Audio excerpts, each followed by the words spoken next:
L'échange que vous allez entendre est un entretien épistémique. Il s'agit d'une conversation asymétrique dans laquelle on s'intéresse à notre interlocuteur en lui posant des questions. Au travers de celle-ci, nous cherchons à comprendre les raisons qui motivent son avis. L'objectif principal de cette forme de conversation est de passer un moment agréable et mutuellement enrichissant.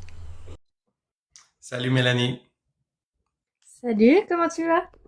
Bien. Je prépare une formation là que je vais te donner. Mais tout va bien. Oh, bah dis donc, bien occupé.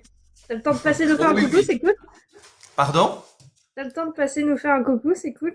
Ah, mais oui, écoute, je regrette la semaine passée que j'ai pas eu le temps, mais c'est toujours un plaisir. Les sujets me parlent. Il y a particulièrement celui de la semaine passée, mais aujourd'hui aussi, ça me parle beaucoup. Je vais pas être tendre, hein. Tu vas pouvoir te rattraper. Alors dis-nous tout, l'homéopathie, si ça soigne, pourquoi l'Espagne l'interdit? Enfin, interdit de le dire. Alors, j'ai pas vu l'article. Cependant, la question de l'homéopathie, elle fait débat même en Suisse, hein. En Suisse, la population a voté pour le remboursement. Donc, elle est remboursée parce que c'est une décision populaire et on respecte la décision du peuple. Bon, les coûts pour la santé ont été démontrés qu'ils étaient extrêmement faibles. Heureusement, ce machin est pas très cher. Mais pour moi, l'homéopathie est une arnaque dans la conception théorique. Donc, je suis déjà étonné qu'on perd du temps pour étudier ce qui a déjà été fait par des grandes méta-analyses qui ont démontré que ça ne marche pas. Mais peine perdue, parce que c'est comme si on faisait des méta-analyses pour savoir si la sorcellerie guérissait du cancer. Je pense qu'on ne mettra pas d'argent là-dessus. Et pour moi, l'homéopathie tire de cela. Ok. Tu nous dis plusieurs choses parce que déjà, l'homéopathie est remboursée encore en Suisse. Tu nous dis Oui, ça? oui. Ok. Ce qui n'est plus le cas en France depuis Ouais. quelques années, mais parce que ce que tu dis, c'est que les gens, par vote, ont préféré le remboursement Tout de à fait. l'homéopathie. Le gouvernement a arrêté le remboursement.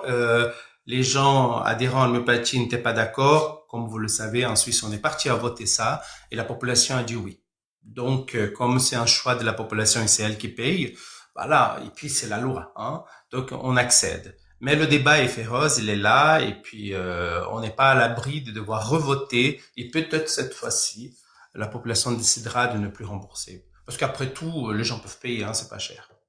Oui, c'est ce que tu disais dans un second temps, c'est que ça coûte pas si cher que ça finalement, donc bon, pourquoi pas. Mais par contre, la question qui est plus importante, c'est que il y a un remboursement qui est effectué sur un traitement que tu juges inefficace. Sur une arnaque théorique. Est-ce que tu peux nous expliquer pourquoi c'est une arnaque théorique selon toi? Parce que, prime abord, la notion des mémoires, elle n'est pas définie. C'est quoi une mémoire dans le cas de l'homéopathie, hein? Où est le système nerveux, où est le système qui permet de garder cette information et ensuite la restituer, parce qu'une mémoire signifie qu'il y a quelque part une information retenue et ensuite elle est restituée, sinon il n'y a pas de mémoire. Donc là, il y a déjà l'explication de la mémoire de la substance active. Ça tient pas la route. Ensuite, soyons sérieux. Je prends une orange, donc avec le jus, la vitamine et les fibres, parce que l'orange est riche en fibres, donc bon pour la santé. Je la coupe et un vrai petit morceau et tout, et je verse sur 2 tonnes d'eau. J'insiste sur 2 tonnes, c'est 2000 litres d'eau, mais je pense que 2 tonnes impactent davantage l'imaginaire. Ensuite, je prends 2 décilitres de cette eau-là, après avoir bien mélangé, pardon, je remets dans 2 tonnes d'eau. Donc, l'orange vient de passer sur 4 tonnes d'eau. Ok? Je suis bien scientifique, évidemment, donc je mets sur 2 tonnes, ensuite encore 2 tonnes d'eau. Et puis, voilà, je retire cette quantité et je la vends comme étant riche en vitamine C et en fibres. Je pense que personne ne croirait ça. Et aucun homéopathe, heureusement pour ça ils sont intelligents, vont pas boire de cette eau-là en pensant avoir de la vitamine C ou des fibres. Hein. Pourquoi alors garderait la mémoire d'un antibiotique, d'un médicament psychotrope ou que sais-je? Ça n'a aucun sens. Tout ce qui dilue, à un certain moment, disparaît. Comment peut-on garder une mémoire? Ça n'a aucun sens. Pour moi, théoriquement, est une arnaque équivalente à celle des énergies cosmiques qui guérisseraient nos maux. Ok. Et comment tu sais que l'homéopathie fonctionne sur cette base-là? Sur quoi tu t'appuies? Puis-je corriger ta question? Oui, bien sûr. Comment je sais que l'homéopathie pourrait supposer fonctionner? Ben, elle ne fonctionne pas. En revanche, comment ils construisent leurs médicaments, comment ils produisent, pardon, leurs médicaments, mais c'est connu. Au moins ça, c'est une autorité publique. Donc on sait que c'est comme ça. Ils expliquent eux-mêmes. C'est toute la théorie homéopathique de la mémoire de l'élément actif, paracétamol ou que sais-je, et que cette mémoire, puisqu'il s'agit d'une mémoire, les risques de complications d'intoxication seraient zéro, évidemment. Et puis quand j'entends tout à l'heure, je crois que c'est Galactique, il m'a grondé, qui sont, quelqu'un de sa famille disait, oui, bon pour le système immunitaire, mais prendre l'homéopathie, en l'occurrence, va rendre le système immunitaire fort contre le sucre et l'eau. C'est la seule chose que le système immunitaire apprendra à se défendre contre le sucre et l'eau, parce que c'est ça qui compose l'homéopathie. Ok. Et tu nous dis que ce sont les homéopathes eux-mêmes qui expliquent un peu leur procédé pour la fabrication de l'homéopathie. Ouais. Euh, Toi, tu sais que, enfin, selon toi, que ça ne fonctionne pas. Tu te bases sur des recherches, sur des études, sur ton expérience pour dire ça? Alors, prime abord, la théorie qui ne tient pas la route, c'est une arnaque théorique. Et ensuite, il y a eu des méta-analyses, c'est le summum de la recherche scientifique, et le consensus scientifique, après quoi, sont unanimes. Ça ne marche pas. Donc, je pense que l'affaire devait être close et on devrait envoyer l'homéopathie en sciences, comment on appelle ça? Sciences complémentaires, sciences occultes, je sais pas. Très bien. Et que penser des études, des méta-analyses qui indiquent l'inverse, que l'homéopathie fonctionne? Je ne connais pas. Tous les méta-analyses, qu'on se comprend bien ce que c'est une méta-analyse, c'est des études qui d'abord, on va vérifier que les études ont été conduites correctement, respecter la méthodologie, des données scientifiques, la puissance des statistiques, etc.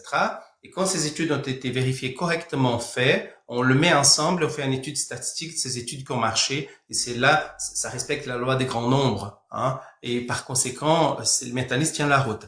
À ma connaissance, je connais aucune méta-analyse qui démontre l'efficacité. C'est même pas qu'il y a une parmi 1000, il y a zéro parmi 1000. Ok, très bien. Donc tu t'appuies vraiment sur les études et sur effectivement ce que tu sais de l'homéopathie pour dire aujourd'hui que ça ne fonctionne pas. Sur une échelle de 1 à 10, tu te situerais où? Par rapport à 10 étant, je suis persuadée que l'homéopathie, pardon, ne fonctionne pas du tout. 100. Ok, est-ce qu'il y a quelque chose qui pourrait te faire baisser sur cette échelle? Oh mon Dieu. Le miracle? Peut-être? Non, non, même pas le miracle, parce que c'est la plus grande injustice des religions abrahamiques, puisque les gens qui bénéficient du miracle sont tellement peu à se demander à quoi sert le miracle. Donc même pas le miracle ne servirait à rien, puisqu'il est tellement rare. Pour moi, je suis sincèrement désolé, mais je préfère croire aux les gens qui tirent les cartes au tarot. Au moins, c'est rigolo. Ok. Et, et dans ce cas, si la science est unanime sur le sujet, comment expliquer que la Suisse vote pour le remboursement de l'homéopathie? La Suisse n'est pas parfaite, hein.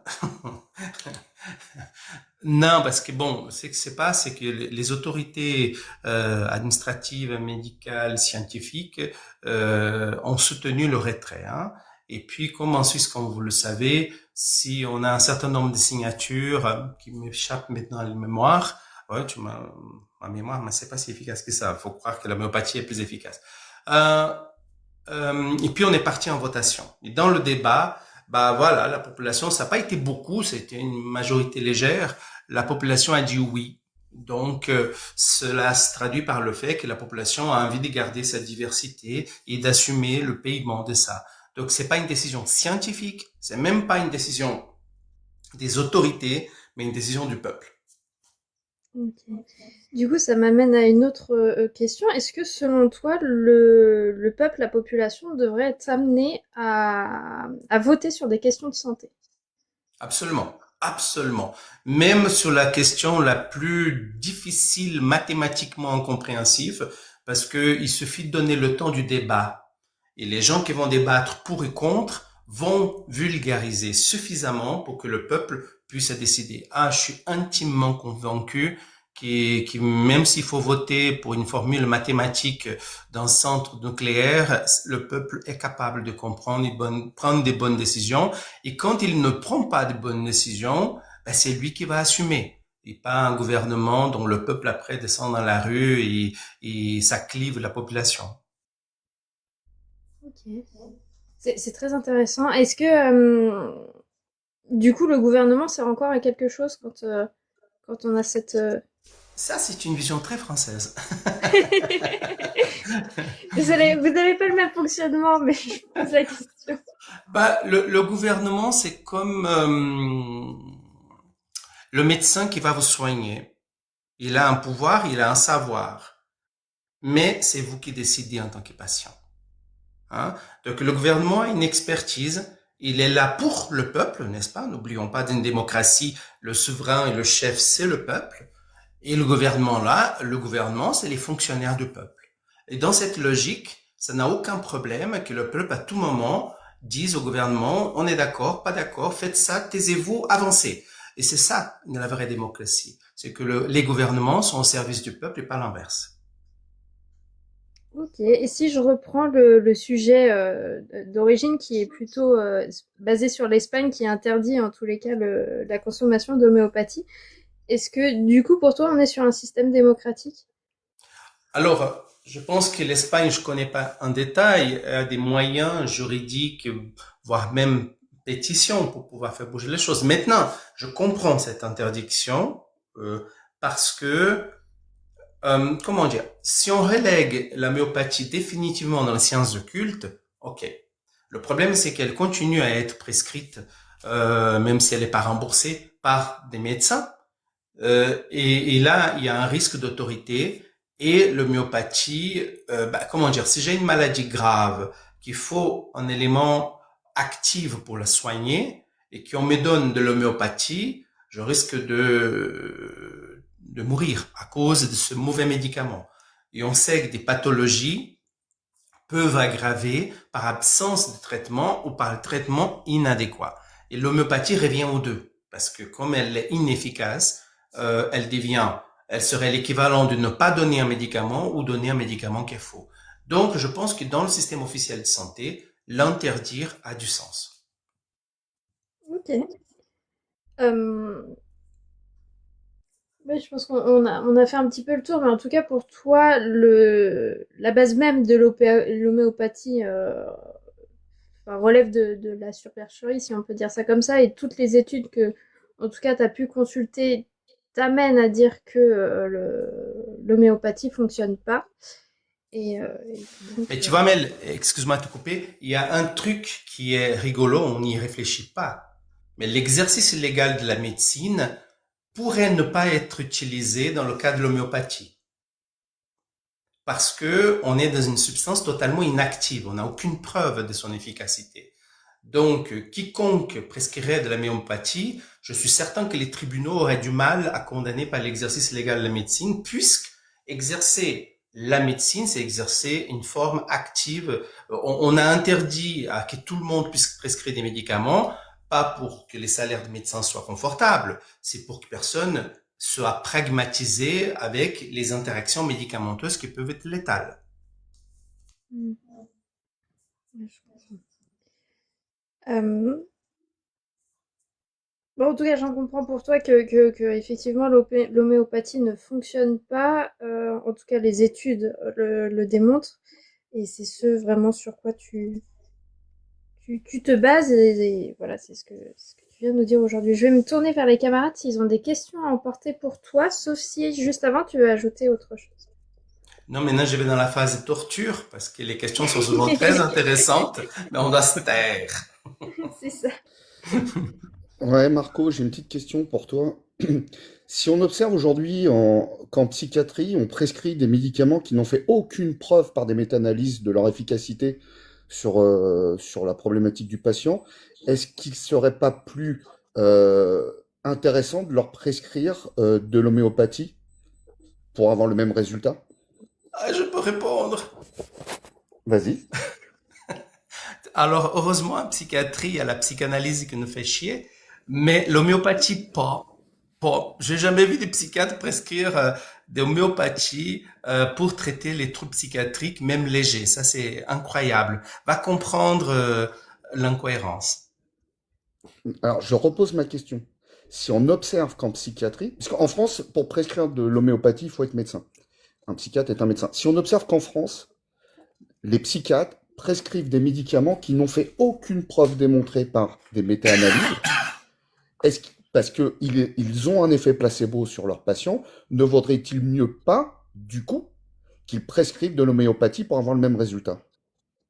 Non, parce qu'on n'a pas le droit de prescrire quelque chose dont on connaît l'effet placebo uniquement, hein, parce que c'est la tromperie. Le patient est obligé de connaître qu'il s'agit d'un médicament placebo. Après, on croit pas, mais au sens de la loi en Suisse, le médecin n'a pas le droit de prescrire un placebo, hein, sans que le patient soit conscient qu'il s'agit d'un. Ok. Est-ce que tu connais des méta-analyses sur le tertian concernant les troubles du sommeil et autres? Oui, oui. Des J'adore le méta-analyses sur le tertian. tertian? Des méta-analyses sur le tertian? Ah, je veux bien que tu me partages, parce que il me semble que c'est un réel problème. Parce qu'en France, les psychiatres donnent du tertian pour tout et n'importe quoi. Alors qu'il semblerait qu'il y C'est- ait zéro méta-analyse sur le tertian. Alors, il y en a des méta-analyses, néanmoins, le débat autour du tertian reste vivace, hein. C'est pas parce qu'on a des méta-analyses qu'on tranche la problématique. Mhm. Ok, merci.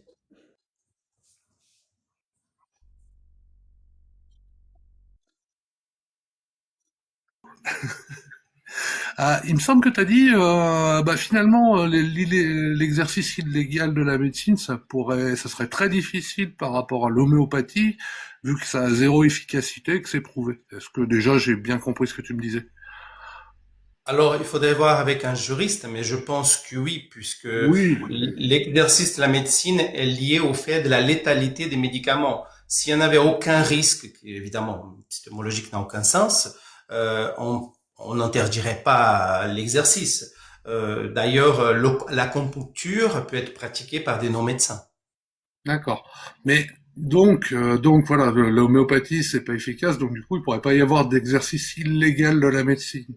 Est-ce que l'exercice illégal de la médecine se réfère juste à l'efficacité des trucs? Est-ce qu'il n'y a pas d'autres choses qui sont prouvées comme non efficaces et pourtant il peut y avoir des condamnations? Et par exemple, admettons, je suis homéopathe et je dis bon bah voilà, prenez ces comprimés. Non mais là votre traitement, par contre, faut pas le prendre en même temps parce que ça va rentrer en conflit, puis vous n'en avez plus besoin de du traitement de votre médecin. Est-ce que je serais condamnable? C'est ça, c'est que si je prescris en tant qu'oncle prescrit, je dis à mon cousin, à mon neveu de prendre telle homéopathie, je suis dans un acte apparemment médical. Or, je ne risque rien, hein, parce Hmm, que je ne fais pas une consultation médicale. Je le dis de prendre l'homéopathie. Maintenant, si je dis arrête ça et prends ça, je le mets en danger. Et là, c'est poursuivible. d'accord. Donc oui, c'est pas forcément le fait que ce soit efficace, pas efficace, enfin, ou qu'il n'y ait pas d'effet, voilà. Ok. Merci Marco. Bon. Dernière question, Marco, comment c'était? Super. Ça a fini? Bah ouais, ça y est, on n'est pas très Ah, je nombreux aujourd'hui. proteste. Non, C'est ça a été toujours comme trop court. d'habitude. Comment? C'est toujours trop court. Ah bah oui, c'est agaçant. Non, non, t'es super. Merci beaucoup. Enfin, dit par Mélanie, ça fait bizarre, mais bon. Oui, j'y ai pensé après, mais bon, tant pis, voilà. Avec moi, elle a aucun risque, t'inquiète. Bah, ça marche. Merci beaucoup, Marco. Et puis, à très vite. À très bientôt. Au revoir, les Et, amis. et des gros bisous consentis, mon Marco. Aucun problème. Bye bye, ciao.